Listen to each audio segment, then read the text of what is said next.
I think I should consider myself to be a servant of God, privileged by God to have served in a number of places. I can speak a little bit about my background and speaking about, coming to life some almost 65 years ago. And then I've had the privilege of serving in several places. I think I had the privilege of serving in both the private, the public, and then the ministries. Right now, by the special grace of God, just finished service time living for church like Ilefe.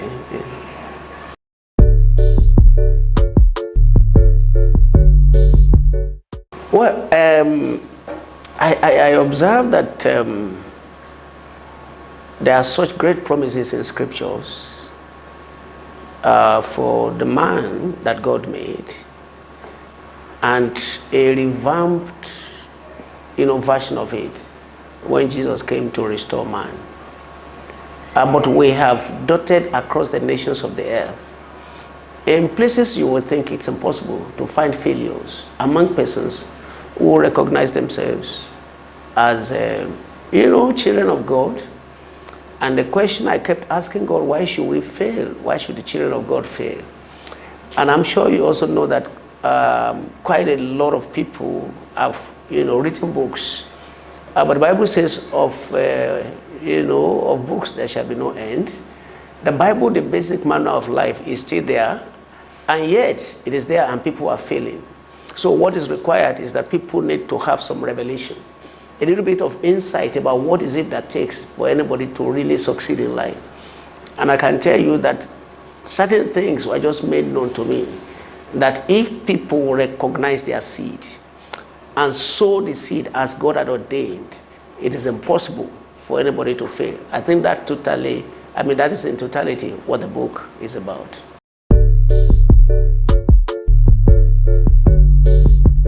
No, hardness that you face in the course of waiting is not failure. At least one thing anybody should know is that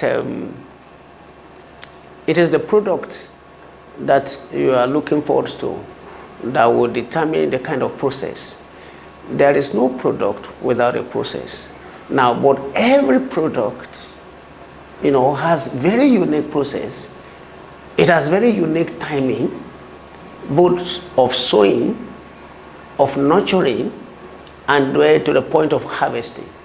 So unless anyone has a good understanding of the product that you are looking at, if you, for example, you sow cocoa, as we always say, or any of the cash crops, and you are expecting a harvest at a time, when people who sow other types of crops, you definitely will be disappointed. And then you may be judging your input as if it is failing. And that sends to you a signal that will make you take some very wrong steps. But if you have understanding, when you face hardness, it speaks about the kind of soil that you are tilling. It speaks about the kind of root that plant is going to have. It speaks about the kind of preparations that you must make with regards to what you are looking forward to. So nobody should take hardness as failure, because the process part had been set aside. All you needed to do is, number one, make sure you have adequate understanding of the product, adequate understanding of the process, and that you have the patience to wait through during the time of waiting.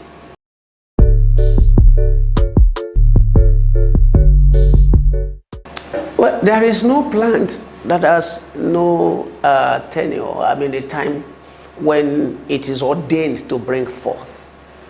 There is no such plant. We said you plant maize, there is a time when it must come forth. You plant rubber, there's a time when it must come forth. There is no plant, and there is nothing anybody is looking forward to in life that has no ordained time. I think what has always happened, the place where a lot of people get confused, is when you do not have an understanding of the time. The Bible warns very clearly about this.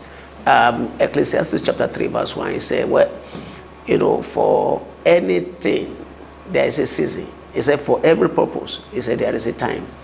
It's important for people to have an understanding of their season. You don't plant in the right season, you just discover that your seed is going to be wasted. If you do not have an understanding of the timing purpose, then you will just be frustrated, because you will even wonder whether what you are doing is what you are supposed to be doing. So there is a need for anyone that is expecting anything from God, either in terms of career fulfillment, either in terms of marital destiny, whatever area of life anybody is thinking about. You should recognize that God has times and seasons, and that there is no purpose that is unlimited. Actually, like I've always said, your purpose in life has a time attached to it.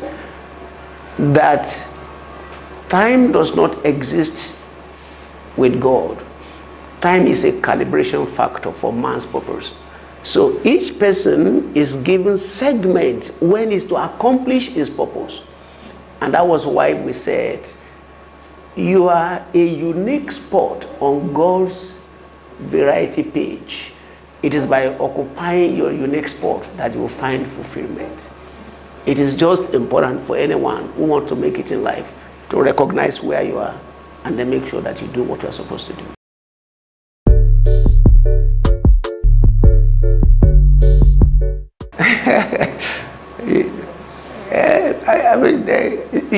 God is always there. He has never changed location. I think it is man that is far in the process of waiting.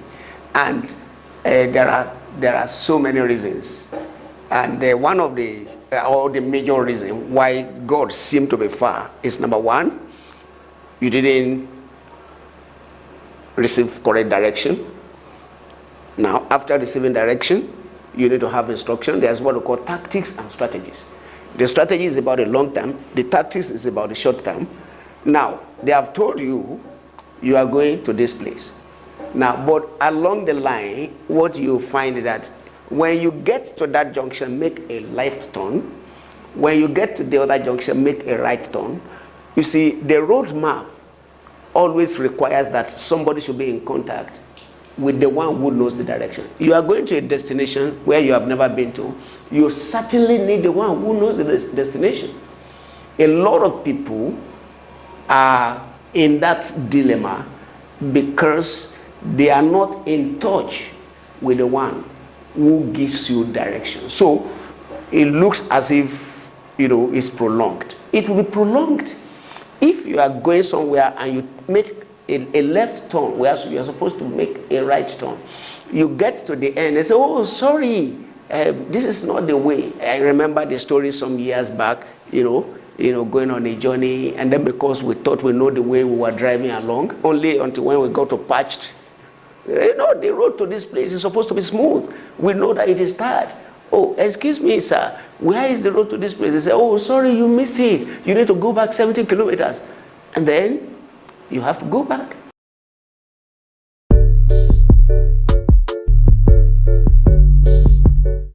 Well, success involves material things to the extent that it will help you to accomplish purpose.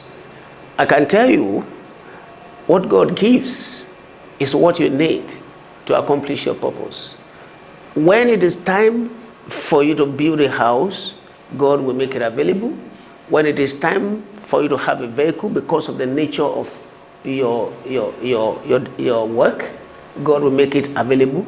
If there is a need for you to go on a plane, God is going to make it available. So material success, is seen in the heart of God. That is the things you need to accomplish purpose. And I'd like you to know, God will never deny you all of the material complements that you need to accomplish purpose. Most of the time, however, what men call material success are the things that they never need to accomplish purpose. And every time you get such a thing that you don't need to accomplish purpose, it becomes a God.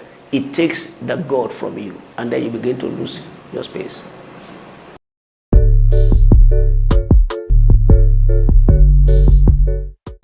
Well, like you remember, we have said God's concept of success. Joshua chapter 1 verse 8. He said, hey, look at this book of the law. He said, meditate on it day and night. He said, and then if you will do it, observe to do it, you meditate on it day and night, you observe to do it. If you observe it, then you will make your way prosperous and you will have good success. Now, what is good success? Good success is successive success. What is successive success? Successive success has two components. Number one, cross-generational success. What do we mean by that? You succeed, your biological seed succeed. And number two is eternal success. That is, the soul that God gave to you did not die. That is, it didn't go to hell. Because the soul of a man will live forever. After the short spell on the earth, it will either go to hell or it will go to heaven. Now, most people's concept of success is about the earthly experience. And, I mean, because they don't even want to imagine, there is something called eternity. But anybody, I can tell you, who is not thinking of eternity, you can't be sure is thinking of 30 years' time. Because that's a future that you cannot see. So people's concept of success had been corrupted by short-sightedness. That is, not knowing that there is life after now. Forgetting that there is a soul that God gave to them, which is when a man dies, they said the man has gone. What has gone? The soul that God gave to him, the breath of life. Genesis chapter 2 verse 7, he said a man took that sand and then breathed upon it and then it became a living soul. It was the breath of God that was inside that man that made him a living soul.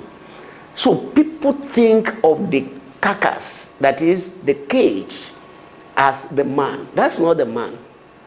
The breath of life that came into him, that made him to live, that is the man. Now, when that man did not succeed in accomplishing purpose on the earth, particularly obeying his maker, he will go to hell. So it is not success.